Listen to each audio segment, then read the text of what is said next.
방송대학 TV. 발레 하면 떠오르는 거는요, 토슈즈를 신고 그 예쁜 띠띠를 입은 발레리나의 모습일 것입니다. 하지만은 토슈즈가 없는 발레도 얼마든지 있고요. 그리고 공연에 토슈즈가 등장했다고 해서 다 발레인 것도 아닙니다. 그러면 발레란 어떤 춤일까요? 제가 간략하게 세 가지로 발레란 어떤 춤일까를 요약을 해드리도록 하겠습니다. 먼저 발레에는요, 몸이 턴 아웃되어 있어야 하는 것이 가장 이제 기본입니다. 그래서 턴 아웃된 신체 이렇게 얘기를 하는데요. 턴 아웃이라는 거는 이제 그거를 번역하지 않고 옛날에는 외전이라는 번역어도 썼는데 요즘은 그냥 다들 턴 아웃이다 이렇게 얘기를 합니다. 그런데 그게 뭐냐 하면 몸을 바깥으로 여는 거거든요. 좀 더 구체적으로 설명하는 거는 조금 이따가 제가 하도록 하고요. 그다음에 두 번째, 모든 동작의 이제 처음과 끝을 이루는 발의 기본 포지션이 5가지가 있습니다. 그리고 그 다음에 마지막으로 발레에는 발레의 역사 속에서 아주 첩첩이 쌓여온 그런 고도로 양식화된 스텝들, 동작들이 이제 만들어져 있습니다, 이미.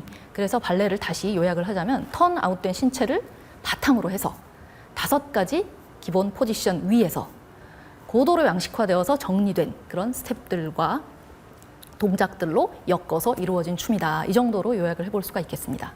발레의 5가지 이제 기본 포지션이 저기 지금 나오고 있는데요. 자, 턴아웃은 저 몸 전체가 어떤 하나만 턴아웃이 아니고 저 전체는 몸은 다 열려 있는 상태입니다. 1번 포지션, 발을 2개를 붙인 상태고요. 거기서 한 발만큼 뛴 2번 포지션이 있고 3번 포지션 발을 중간쯤에서 겹친 상태고 4번 포지션은 거기서 이제 발을 서로 이제 띄워놓은 상태가 되겠습니다. 5 포지션은 발을 모두 겹친 상태가 될 텐데 어쨌든 이런 5가지 기본 포지션은 모든 발레에서의 어떤 여러 가지 스텝에서 이제 처음과 끝을 이루게 되는 기본적인 어떤 포지션이 되겠습니다. 이렇게 5가지 기본 포지션에서 출발해서 만들어진 다양한 스텝들 그리고 동작들을 이제 이용해서 발레 안무가 이제 이루어지게 되었을 텐데 발레라는 춤이 이제 시작된 이래 계속해서 이런 동작들이 계속해서 첩첩이 쌓였다. 아까도 제가 그렇게 말씀을 드렸었는데 계속해서 누적되어 온 거죠. 그래서 발레의 어떤 동작 어휘들이 이미 아주 두꺼운 사전처럼 이제 이미 만들어져 있다라고 보시면 되겠습니다. 물론 발레가 하루아침에 생겨난 게 아니죠. 제가 지난번 6강에서 말씀을 드렸지만 발레는 르네상스 시대의 궁정 무용에서 이제 토대를 두고 있습니다. 거기다 토대를 두고 있고요. 그러니까 귀족들이 자기 자신을 가장 품위 있고 가장 당당하고 또 가장 매너 있고 힘 있게 보이게 하기 위한 그런 몸가짐, 그리고 그 몸가짐을 구현한 어떤 그 몸가짐의 총화로서의 춤, 이런 것들이 점점 발전하고 그게 전문화되면서 무대 위로 올라가서 결국 발레가 되었다라고 우리가 간략하게 역사를 설명할 수가 있을 텐데요. 자, 이제는 좀 더 본격적으로 이제 발레의 역사를 좀 더 자세하게 알아보도록 하겠습니다. 발레의 발상지는 이탈리아인데요. 하지만 발레를 전문화하고 체계화한 것은 프랑스입니다.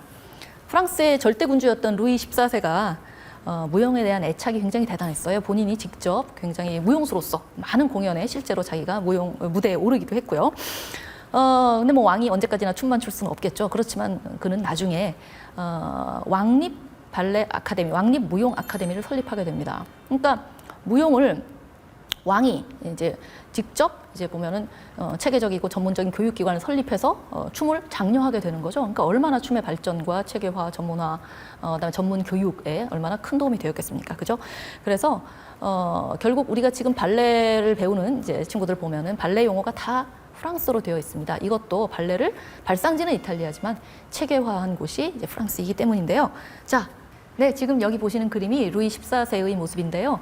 루이 14세가 소년왕이던 시절 15살쯤 되었을 때 밤의 발레라는 작품에 태양의 역할로 출연한 모습을 이제 그려놓은 것이 되겠습니다.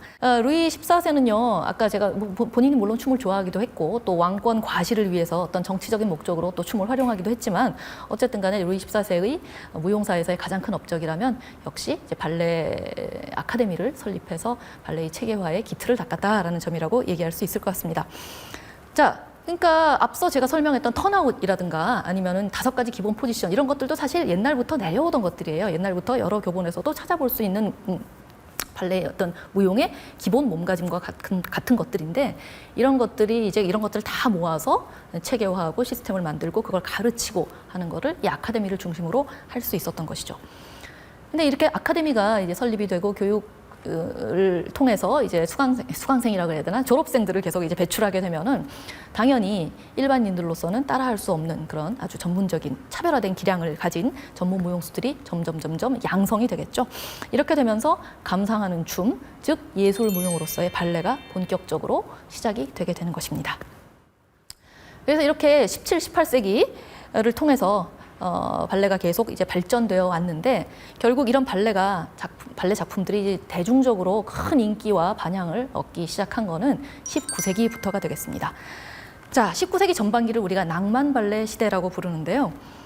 그 시대를 풍미했던 문예사조인 낭만주의 이념을 바탕으로 해서 1840년대, 그러니까 한 19세기 한 중반 정도까지 이 낭만 발레가 크게 융성을 하게 됩니다. 자, 낭만 발레는요. 일단 그 스토리 라인이 어떠냐 하면 굉장히 목가적이고 또 이국적이고 아주 비현실적이고 꿈과 어떤 환상의 세계를 배경으로 하는 그런 현실 너머의 것을 추구하는 낭만주의적 이념을 그 배경으로 하고 있습니다.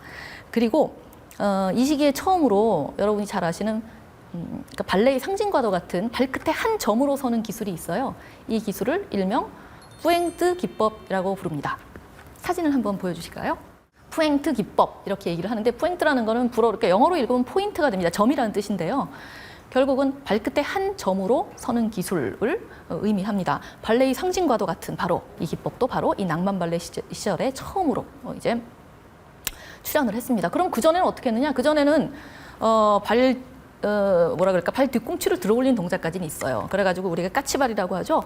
발 뒤꿈치를 이제 거의 끝까지 들어올리는 동작까지는 했었겠지만 그렇지만 저렇게 발끝에 한 점으로 서는 것까지는 하지 않았었는데 낭만 발레 시절에 바로 저 동작이 처음으로 등장을 했습니다.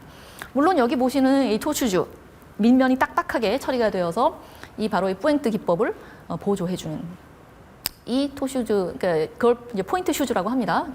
이 슈즈는 낭만 발레 시절에는 아직 완성이 되지 않았었어요. 그렇기 때문에 낭만 발레 시절에는 이렇게 여러분들이 발레에서 보시는 것 같은 아주 현란한 푸앵트 동작은 사실은 할 수가 없었죠. 예, 그렇긴 하지만 어쨌든 푸앵트 기법의 완성이나 토슈즈의 완성은 나중에 19세기 후반을 기다려야 되겠지만 이 낭만 발레 19세기 전반기에 이 동작, 이 기법이 처음으로 시도되었다라는 거는 한번 기억을 해주셨으면 좋겠습니다.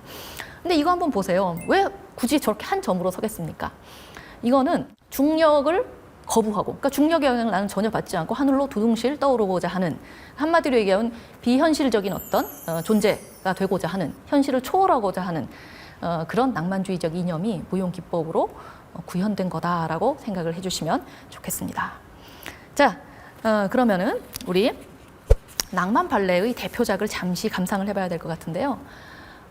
현재까지 많은 사랑을 받고 있는 낭만 발레의 대표작이 바로 여러분들도 잘 아시는 지젤입니다. 지젤은 이제 주인공의 이름이기도 하죠. 여주인공의 이름이기도 한데요. 이 낭만 발레의 대표작인 지젤을 우리 화면으로 잠시 만나보고 다음 이야기를 더 나누도록 하겠습니다.